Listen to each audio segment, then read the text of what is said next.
The story begins with water. Long before any nation claimed this land, the deep harbor at the mouth of the Hudson River shaped trade. The harbor stayed open most of the year. It had calm waters. It had many entry points. Ships could anchor close to shore. This natural gift mattered more than armies or laws at the start. It gave the place a chance to grow into something larger than a village. Long before the city had a name, the Lenape people lived on this land. They traded with nearby groups. They moved goods by canoe. They exchanged furs, food, and tools. The rivers worked as roads. Trade stayed local, but the habit of exchange was already there. This mattered later. When outsiders arrived, trade did not feel strange to this place. It felt familiar. In the early 1600s, Dutch traders sailed into the harbor. They worked for the Dutch West India Company. Their goal was clear. They wanted fur. European demand for beaver pelts was high. Hats made from beaver felt sold well across Europe. The Hudson River gave the Dutch access deep into the land. This river ran far north. It connected forests, villages, and trading posts. It gave the Dutch a path that others lacked. The Dutch built a small settlement at the southern tip of Manhattan. They called it New Amsterdam. This was not meant to be a grand city. It was a trading post. The people who lived there came for profit. They came from many places. Dutch, German, African, Jewish, and Scandinavian traders shared the same small streets. This mix was rare for the time. Trade drew them together. From the start, trade in New Amsterdam faced challenges. The land was claimed through deals that Europeans saw as purchases. The Lenape saw these deals as shared use. This difference caused tension. Trade brought wealth to some. It brought loss to others. Conflict followed. These early struggles shaped how trade worked in the city. Power did not come without cost. The Dutch West India Company controlled trade. It set rules, it taxed goods, it granted land. This control slowed growth. Independent traders wanted freedom. Smuggling grew common. Ships arrived with goods not listed on records. This showed a pattern that would return many times. When trade rules felt too tight, people bent them. Despite limits, New Amsterdam grew. Warehouses lined the shore. Docks stretched into the water. Ships carried furs, timber, and grain to Europe. In return came tools, cloth, and luxury items. Trade tied this small port to a global network. Goods crossed oceans. Money flowed through a few muddy streets. In 1664, the English took control. They renamed the city New York. This change mattered. The English allowed more open trade. They reduced company control. Private merchants gained power. Trade expanded faster. The port gained new routes. English laws supported merchants who took risks. This shift helped the city grow beyond its Dutch roots. New York faced strong rivals. Boston and Philadelphia had busy ports. Each city wanted control of trade routes. New York had one key edge. Its harbor and river system allowed trade far into the interior. Goods from farms and forests could reach ships with less effort. This reduced costs. Lower costs attracted more merchants. By the early 1700s, New York became a hub for Atlantic trade. Ships carried flour, wheat, and timber. Sugar and molasses arrived from the Caribbean. Enslaved Africans were sold in markets near the docks. This part of the story is painful. Trade wealth grew alongside human suffering. The city's economy depended on slavery, shipping, and credit. These facts cannot be separated. Merchants gained power in city life. They sat on councils. They funded churches and schools. They shaped laws to protect trade. Insurance firms formed to cover ship losses. Banks began to appear. These tools made trade safer and faster. Each step increased New York's pull as a business center. The port also faced danger. Fires destroyed warehouses. Storms sank ships. War disrupted routes. During conflicts between England and France, trade slowed. Privateers attacked merchant ships. Losses hurt the city. Each crisis tested its strength. Each recovery made it tougher. Smaller traders faced hardship. Large firms controlled docks and storage. Credit favored the wealthy. Many failed. This created tension between rich merchants and working people. Protests broke out at times. Trade created wealth, but it did not spread it evenly. This pattern would shape future debates in the city. By the mid-1700s, New York had built habits that would last. It welcomed traders from many lands. It relied on water routes. It accepted risk. It lived with conflict. These traits prepared it for larger changes ahead. A storm was coming that would break old ties and force new paths. As the American colonies moved toward rebellion, trade stood at the center of the fight. British taxes targeted merchants. Port closures hurt the city. Traders had to choose sides. Some supported the crown. Others backed independence. This split divided families and firms. Trade no longer felt stable. When war arrived, New York became a battleground. British forces took the city. Trade slowed but did not stop. Smuggling fed both sides. Merchants adapted. They found new routes. They learned how to survive chaos. This skill would serve the city well after the war ended. When independence came, New York faced a question. Could it rebuild trade without an empire behind it? The answer would shape its future. The harbor still waited. The river still flowed. The habits of trade remained. What came next would decide if New York stayed a port or became something far greater. When the war ended, New York stood bruised but unbroken. The American Revolution left the city damaged. Fires had destroyed whole blocks. Docks were worn. Warehouses stood empty. Many loyalist merchants fled with British ships. Trade networks collapsed overnight. For a city built on exchange, this loss cut deep. Yet the harbor remained. The rivers still reached far inland. Geography did not abandon New York. Independence brought freedom, but it also brought confusion. The new nation had no clear trade system. Each state set its own rules. Tariffs differed at every port. Merchants faced delays and costs. New York, with its busy harbor, felt these problems sharply. Ships waited longer. Profits shrank. Rival ports tried to pull trade away. Debt weighed heavy. The war had drained resources. The city owed money to soldiers, suppliers, and foreign lenders. Credit was weak. Trust was fragile. Merchants feared collapse. Without strong trade, the city could fade behind rivals. Yet crisis forced action. New York's leaders understood one truth. Trade could save the city, but only if it was protected and expanded. Merchants pushed for order. They wanted stable laws. They wanted credit. They wanted open access to inland markets. These demands placed New York at the center of national debates. Alexander Hamilton emerged during this time. He had seen war and chaos. He understood money and trade.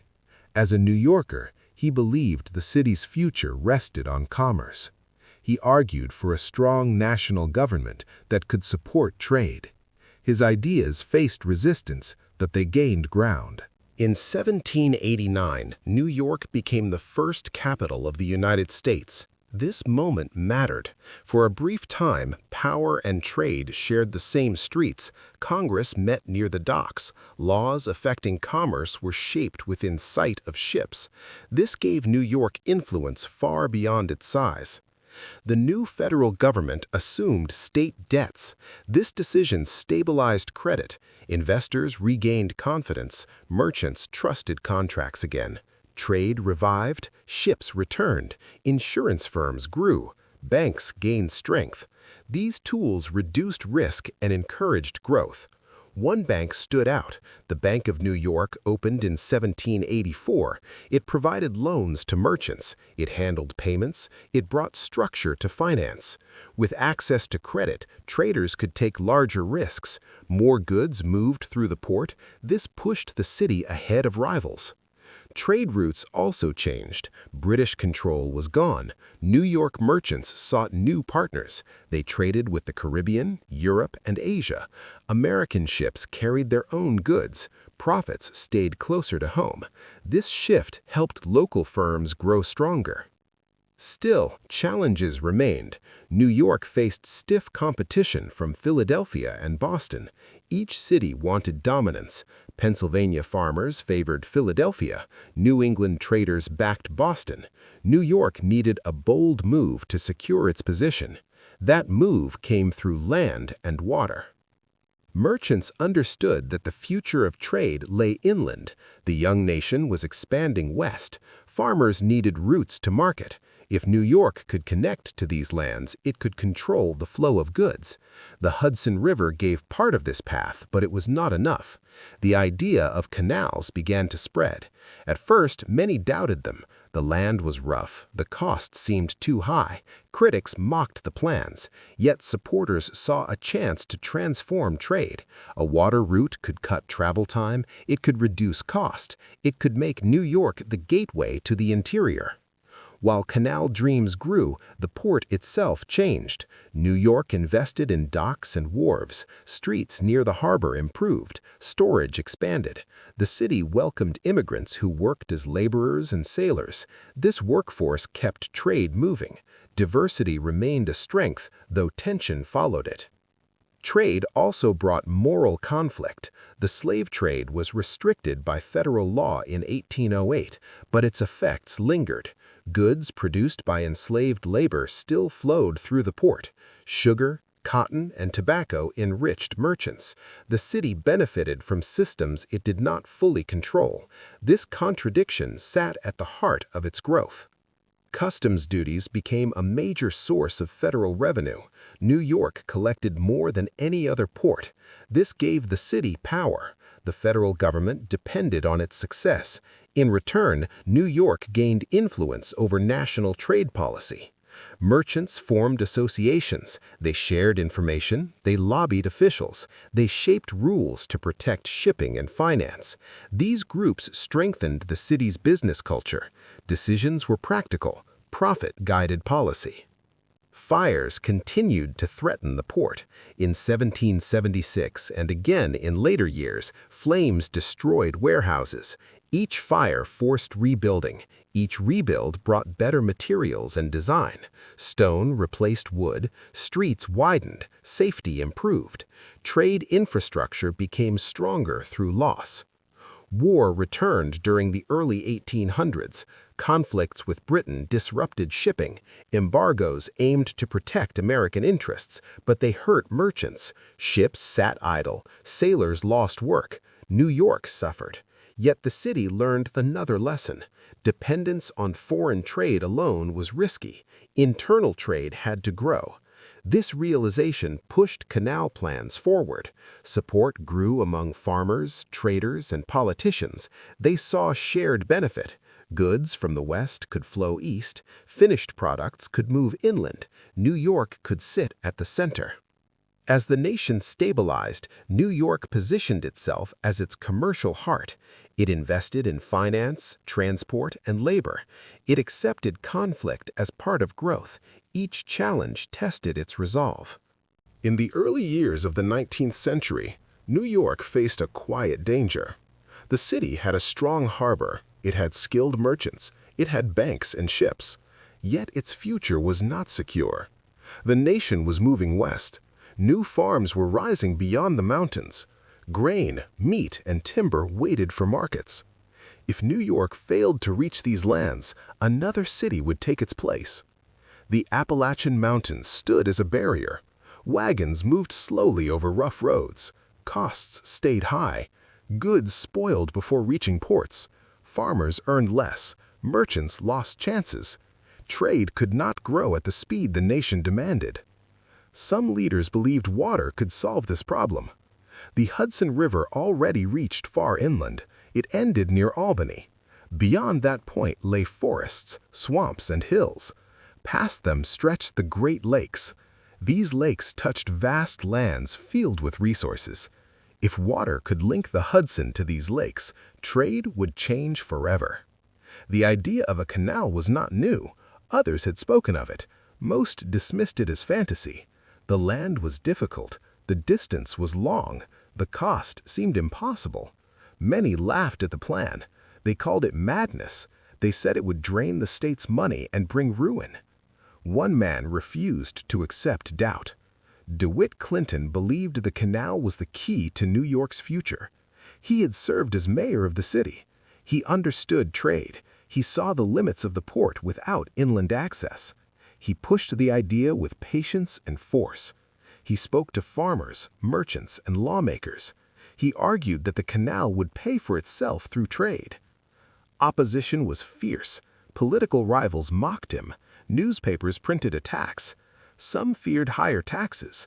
Others feared failure. The federal government refused to fund the project. They saw it as too risky. This left New York to act alone.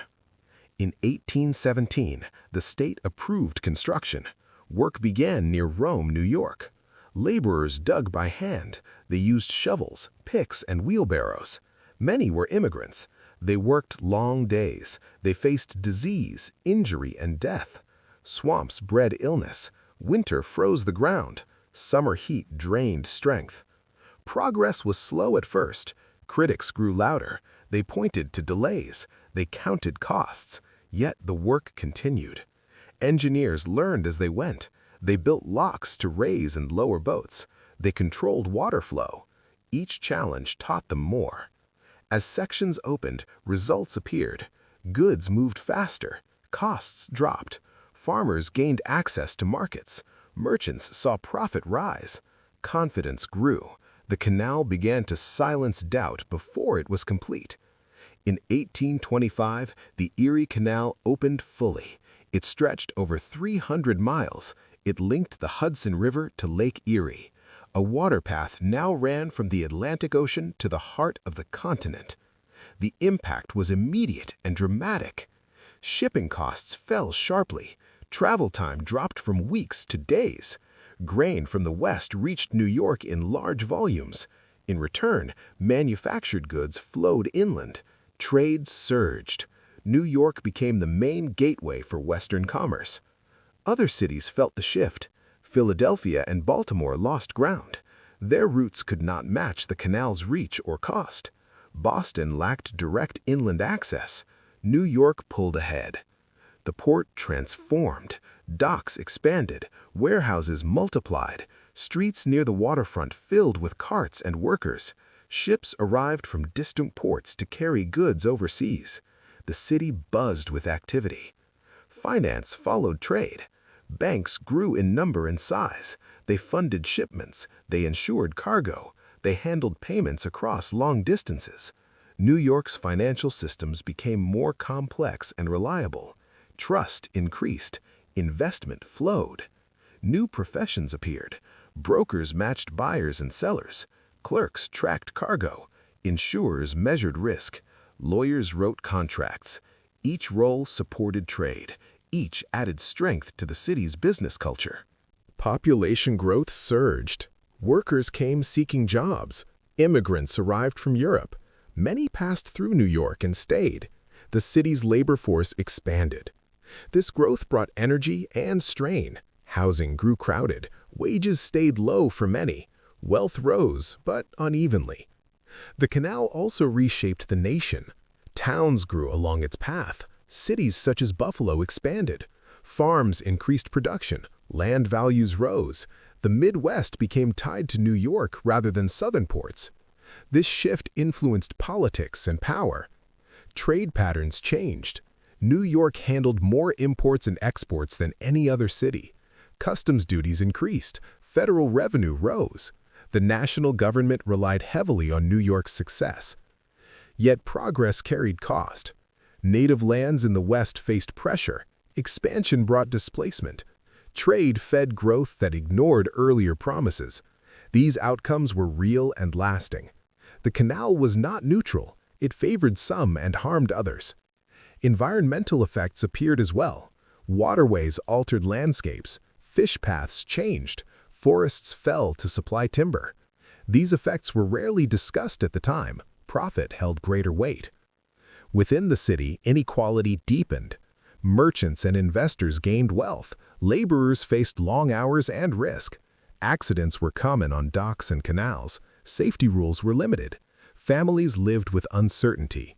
Trade brought opportunity and hardship together. Despite this, the city pressed forward. New York's leaders reinvested canal profits into infrastructure. Streets improved, bridges rose, public works expanded. Each improvement supported trade. Each reinforced the city's position. The canal also shaped culture. People began to see New York as the nation's center of exchange. News traveled faster through trade routes. Ideas moved with goods. The city became a place where information and money met. Rivals tried to copy the model. Other canals were built. Railroads soon followed. Yet New York retained its edge. The early start mattered. The network effect took hold. Once trade flowed through one hub, it kept flowing there. By the 1830s, New York stood unmatched. It handled more tonnage than any American port. It financed more trade. It connected ocean and interior with unmatched speed. The canal had done more than move goods. It had rewritten the map of American commerce. Still, new challenges waited. Canals had limits. Ice stopped traffic in winter. Capacity faced strain. Technology advanced. Railroads appeared on the horizon. They promised speed without water. Another shift was coming. The city now faced a choice. It could rest on success or adapt again. History had taught it one lesson clearly. Standing still meant falling behind. As the canal reached its peak, New York prepared for the next change. The Erie Canal had lifted the city to the top of American trade. Goods flowed in vast amounts. Money moved through banks and counting houses. The harbor stayed crowded with sails. Yet the very success of this system revealed its limits. Water slowed in winter. Ice stopped boats. Canals required constant repair. Trade now demanded speed beyond what water alone could give. A new force entered the story. Steam changed everything. Steamships began to appear in New York Harbor. At first, they shared space with sailing vessels. Many doubted them. They burned fuel. They needed engines and skilled crews. Early versions broke down, yet their promise was clear. They could move against wind and tide. They could keep schedules. Merchants paid attention. River traffic changed fast. Steamships moved goods up and down the Hudson with speed and regularity. This made trade more predictable. Farmers and merchants could plan shipments. Markets grew more stable. Reliability became a new form of power. Railroads soon followed. Tracks spread outward from the city. They reached north and west. They crossed land that canals could not. Railroads ran year-round. They moved freight faster than boats. They reached new regions. New York invested heavily in rail lines. Merchants bought shares. Banks funded construction. Competition between canals and railroads grew tense. Each sought control of trade routes. Rates were cut. Laws were challenged. At times, canal tolls dropped so low that profit vanished. Yet the struggle forced efficiency. New York gained from both systems. It became the meeting point of water and rail. The port expanded to handle this growth. New docks were built along the East and Hudson rivers. Piers extended farther into deep water. Warehouses grew taller. Cranes improved. The city reshaped its shoreline. Land was filled in to create more space. Trade demanded room, and the city answered. With growth came danger. Fire posed constant risk. Warehouses stored flammable goods. Streets were crowded.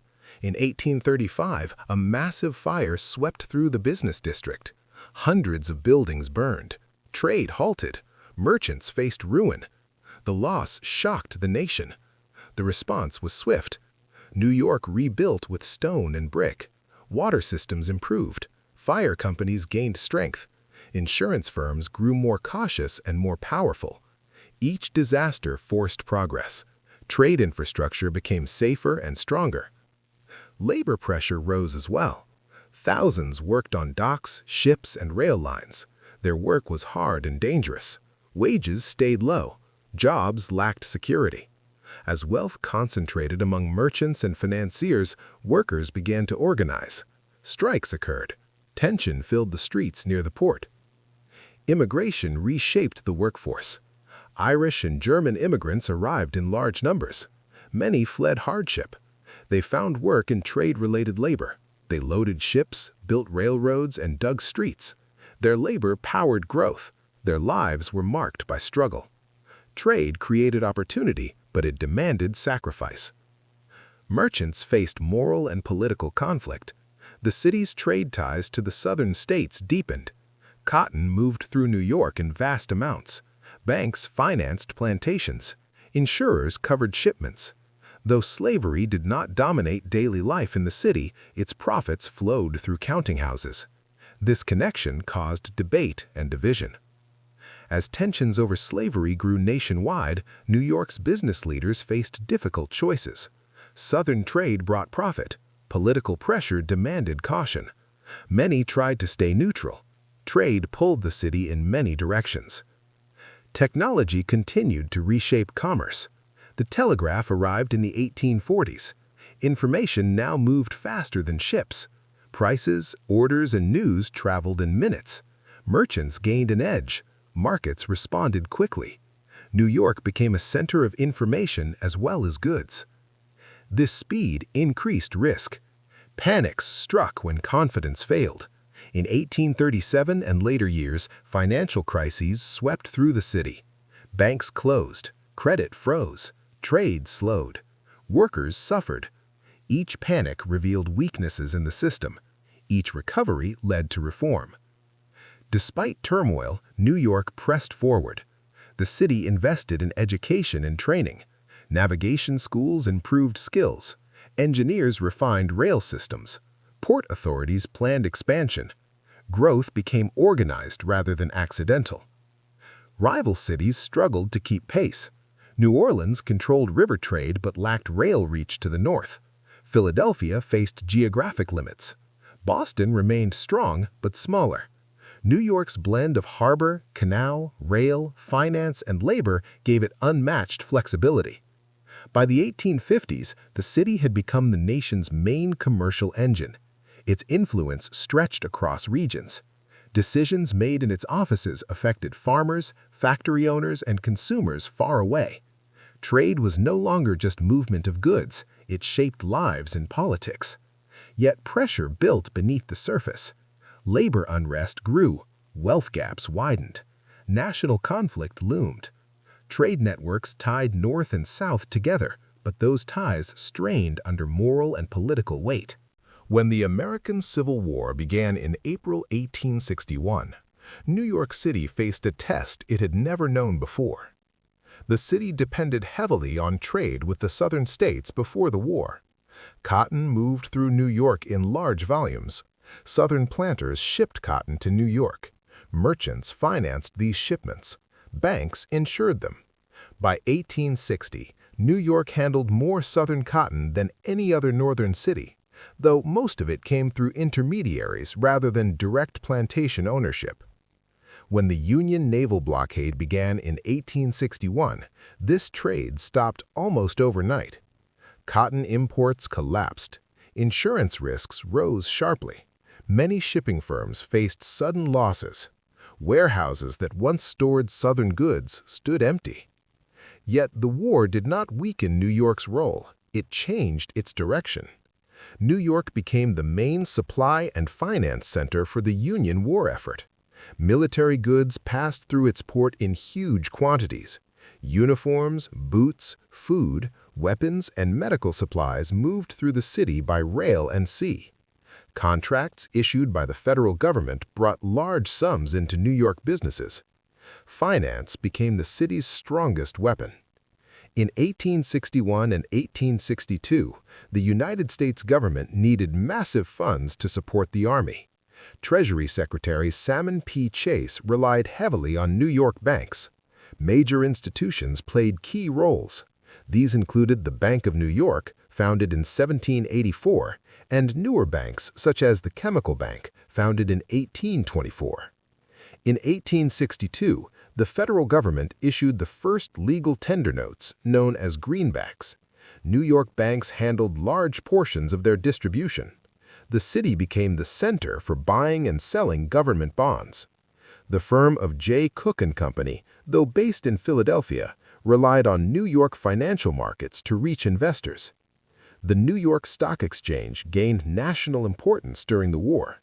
Government bonds were actively traded there. Prices reflected public confidence in the Union cause. When Union armies succeeded, bond prices rose. When news was bad, bond prices fell. Trade and war became tightly linked. The city also handled gold trading. In January 1862, gold payments were suspended nationwide. Paper currency replaced specie for most transactions.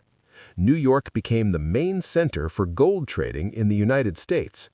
The Gold Room opened in 1864 on William Street. Merchants and brokers gathered daily to trade gold against paper currency. This market influenced prices across the nation. Not all New Yorkers supported the war. Many business leaders feared damage to trade. Some had deep financial ties to Southern clients. Opposition to the draft and war taxes grew. These tensions reached a breaking point in July 1863. From July 13th to 16th, 1863, the New York City draft riots erupted. The unrest followed the enforcement of the Federal Conscription Act of March 1863. Workers protested the draft, which allowed wealthier men to pay for substitutes. Violence spread through commercial districts. Warehouses burned. Ships stopped loading. Trade halted for days. At least 119 people died during the riots, according to official records. Property damage reached millions of dollars. The port shut down temporarily. Federal troops restored order after returning from the Battle of Gettysburg. Commerce resumed, but trust had been shaken. Despite unrest, New York emerged from the war stronger in finance.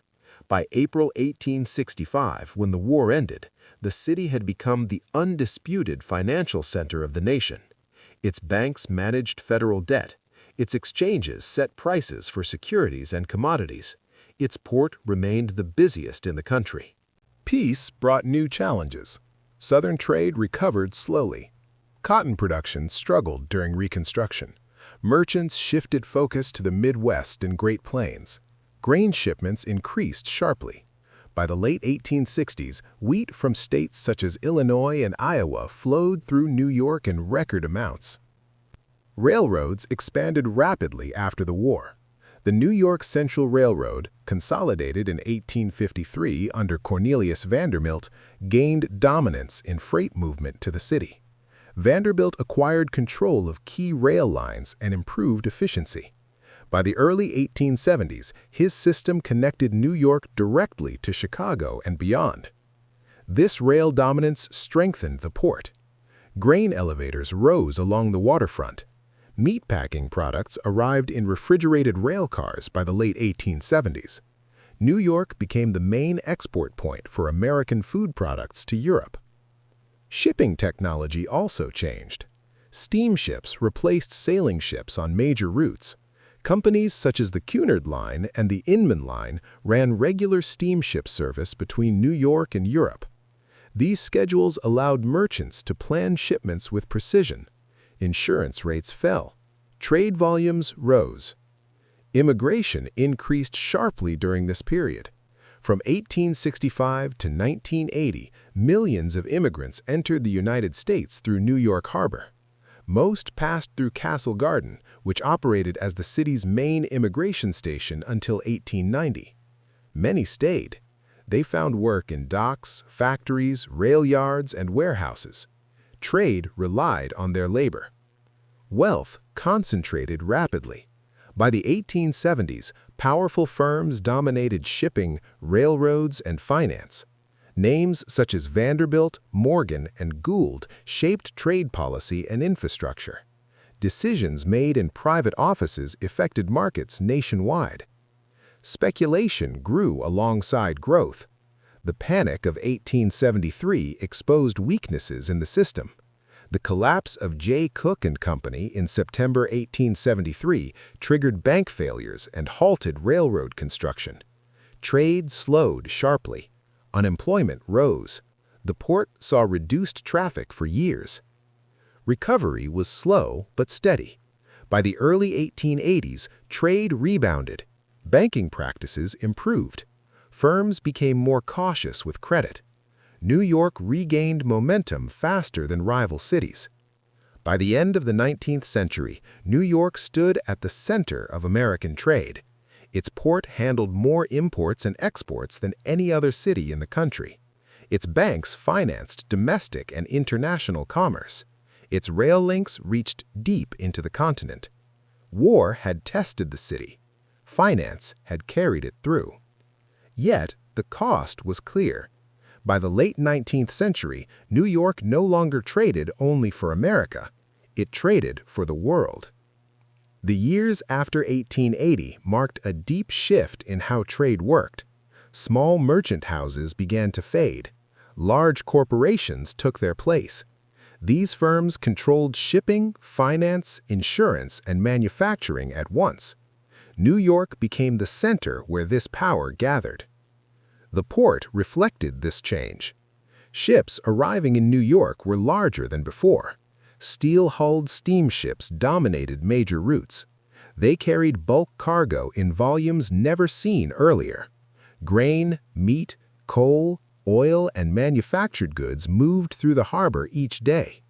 The scale of trade reshaped the waterfront. New piers were built to handle steamships. On the Hudson River side, long piers extended far into deep water. On the East River, wharves handled coastal and overseas traffic. Private companies owned many of these piers. Control of space became control of trade. Railroads tightened their grip. By the 1880s, New York's rail connections were unmatched. The New York Central Railroad and the Pennsylvania Railroad competed fiercely to move freight into the city. Each built massive terminals, yards, and warehouses. Rates were negotiated in secret. Power concentrated in a few hands. Cornelius Vanderbilt's influence still shaped the system after his death in 1777. His railroad empire ensured that goods from the Midwest flowed toward New York rather than rival ports. Control of rail access meant control of markets. Finance grew more complex. Banks expanded their role beyond lending. They underwrote corporate bonds. They financed international trade. They handled currency exchange. Firms such as J.P. Morgan and Company, founded in its modern form in the 1870s, became central to trade finance. J.P. Morgan played a key role in stabilizing markets during crises. His firm arranged loans, reorganized railroads, and restored confidence when panic struck. Though controversial, this influence helped keep New York at the center of commerce. The New York Stock Exchange became the nation's main securities market. By the 1890s, most major American corporations listed their shares there. Prices set in New York affected investment nationwide. Trade no longer depended only on ships and docks. It depended on confidence in paper and contracts. Commodity markets expanded as well. The New York Produce Exchange, founded in 1861, handled grain and food products. Cotton traders used New York alongside Southern exchanges. Prices reflected global supply and demand. Telegraph lines carried updates across oceans. Information now moved as fast as capital. Undersea cables linked New York to Europe. News from London arrived in minutes.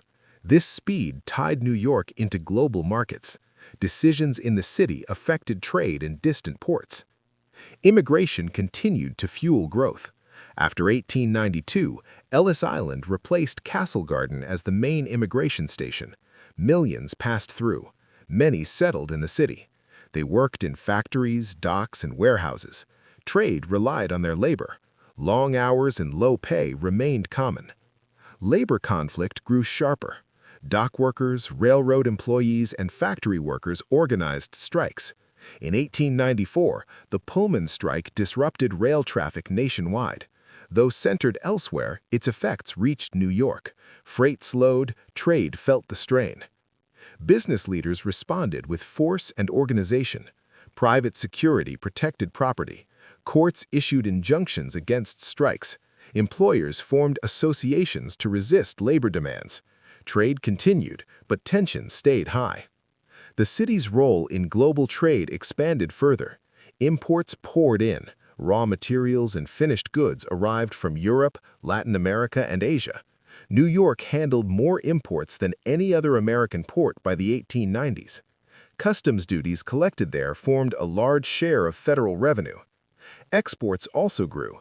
Grain, meat, machinery, and refined products left the harbor for foreign markets. American industry relied on New York to reach the world. The city became the nation's main commercial gateway. Shipping lines reinforced this role. Companies such as the Hamburg Amerikanische Paketfahrt Aktiengesellschaft, known as Hapag, and the White Star Line ran regular service to New York. Predictable schedules reduced risk. Trade volumes increased. Insurance firms gained influence. Marine insurance protected cargo and ships. New York insurers covered global routes. Premiums reflected political risk, weather, and market conditions. Insurance became a key pillar of trade. The physical city struggled to keep pace. Streets near the harbor clogged with carts and wagons. Congestion slowed movement. The city responded with planning. Elevated railways expanded. New freight yards were built. Still, strain showed everywhere. Environmental costs mounted. Coal smoke darkened the air. Waste polluted rivers. These issues received little attention at the time. Growth took priority over health and balance. Despite strain, New York's dominance solidified. By the end of the 19th century, no other American city matched its combination of port capacity, financial power, rail access, and labor supply. Rivals remained important, but secondary. Global trade bound New York to distant events. Economic downturns abroad affected local markets. Crises traveled fast through financial links. This exposure brought risk and opportunity together. The Panic of 1893 demonstrated this vulnerability. Triggered by railroad failures and weak confidence, the panic caused bank closures and unemployment. Trade slowed sharply. The port saw reduced traffic. Recovery took years, yet New York endured better than many cities due to its diversified economy. Each crisis strengthened systems. Banking became more cautious. Corporate structures improved. Regulation began to enter debate, though major reforms still lay ahead. By 1900, New York stood at the edge of a new era. Trade had moved beyond regional and national limits. It had become global. Corporations, finance, and technology shaped exchange more than individual merchants. The city had adapted again. Yet, one final transformation waited. The way goods moved within the city itself had to change. Old docks and rail yards could not handle the scale ahead. A new form of organization would soon reshape the port and secure New York's place for generations. At the turn of the 20th century, New York faced a problem created by its own success. Trade had outgrown the city. Goods arrived in record amounts. Ships crowded the harbor. Rail lines ended at different points along the waterfront. Freight moved slowly between piers, yards, and warehouses. Wagons jammed streets. Delays cost money. Power rested with private dock owners and railroad firms, each guarding its own interest. The system worked, but poorly. Merchants complained of inefficiency. Shippers lost time. Insurance costs rose. Fires and accidents remained common. New York still led the nation in trade, yet cracks showed beneath the surface. Reform became unavoidable. Business leaders, city officials, and state authorities began to discuss coordination. Trade could no longer rely on scattered control. The scale demanded planning. The question was not whether New York would change, but how. The harbor itself needed order. Piers varied in size and depth. Some could not handle modern steamships. Rail access to docks was uneven. Freight often required multiple transfers. This slowed trade and raised costs. Rival ports watched closely. Cities such as Baltimore and New Orleans improved facilities. They marketed efficiency. They sought to attract shipping lines frustrated with New York's congestion. For the first time in decades, New York faced the risk of losing ground. The response took time. Debates stretched across years. Private interests resisted public control. Railroads feared loss of power. Dock owners opposed regulation. Yet pressure grew as trade volumes increased. A turning point came in the early 20th century. New York and New Jersey shared the harbor. Their rivalry blocked progress. Each state taxed and regulated independently. This divided authority caused confusion. Trade demanded unity. In 1921, after years of negotiation, the two states created the Port of New York Authority. This marked a historic shift. For the first time, the harbor would be managed as a single system. Planning replaced rivalry. The authority focused on coordination. It studied traffic patterns. It planned new terminals. It improved rail connections. It standardized operations. The goal was simple: move goods faster and cheaper. Major projects followed. Rail freight yards expanded. Modern piers were built to handle large steamships. Channels were dredged to allow deeper drafts. Warehouses were designed for efficiency rather than tradition. These changes reshaped trade. Ships spent less time in port. Turnaround improved. Costs dropped. Shipping lines preferred New York again. The city reinforced its lead. Finance supported this transformation. New York banks funded port improvements. Bonds paid for infrastructure. Insurance firms adjusted rates downward as risk fell. Confidence grew. Trade volumes surged. By the early decades of the 20th century, New York handled more cargo than any other port in the Western Hemisphere. Imports and exports flowed steadily. The city's role as the nation's main gateway stood firm. Labor adapted to change. Dock work remained hard, but organization improved. Unions gained recognition in some sectors. Rules became clearer. Though conflict did not vanish, stability increased. Trade benefited from predictability. Technology continued to shape commerce. Mechanical cranes replaced manual lifting. Electric power improved warehouses. Refrigeration expanded food trade. Each advance increased scale and speed. The city's influence spread beyond goods. New York became the center for trade services. Advertising, accounting, shipping law, and brokerage clustered there. Businesses across the nation relied on firms based in the city. Global ties deepened. Foreign banks opened offices in New York. Shipping lines coordinated schedules there. Prices set in the city affected markets abroad. The city's decisions carried international weight. Trade shaped culture as well. New York's streets echoed with many languages. Goods from distant lands filled markets. Ideas moved with cargo. The city became a meeting place of the world. Yet challenges remained. Economic cycles brought uncertainty. Financial downturns reduced trade. Workers felt strain during slow periods. The system was strong, but not immune. Still, no rival matched New York's reach. Other ports specialized. Some focused on bulk goods. Others served regional markets. New York did all of this at once. It remained unmatched in diversity and scale. By the early 20th century, the outcome was clear. New York had become the largest business hub of the country, not by chance, but by response. It faced each challenge with adaptation. Geography gave it a start. Decisions carried it forward. Trade had shaped every stage of its growth. From fur trading posts to global shipping networks, the city learned to move goods, money, and information. Each era tested its limits. Each time it reorganized and expanded. The harbor that once served canoes now served steel ships. The river that carried pelts now carried grain, machinery, and food. The streets that once held carts now handled global finance. The cost was real. Trade brought inequality, conflict, and strain. Wealth did not reach all equally. Labor paid a price. Communities faced pressure. These truths remain part of the story. Yet the achievement stands. By mastering trade, New York mastered scale.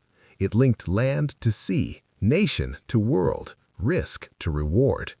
It became the place where American business met global exchange. This was not the end of change.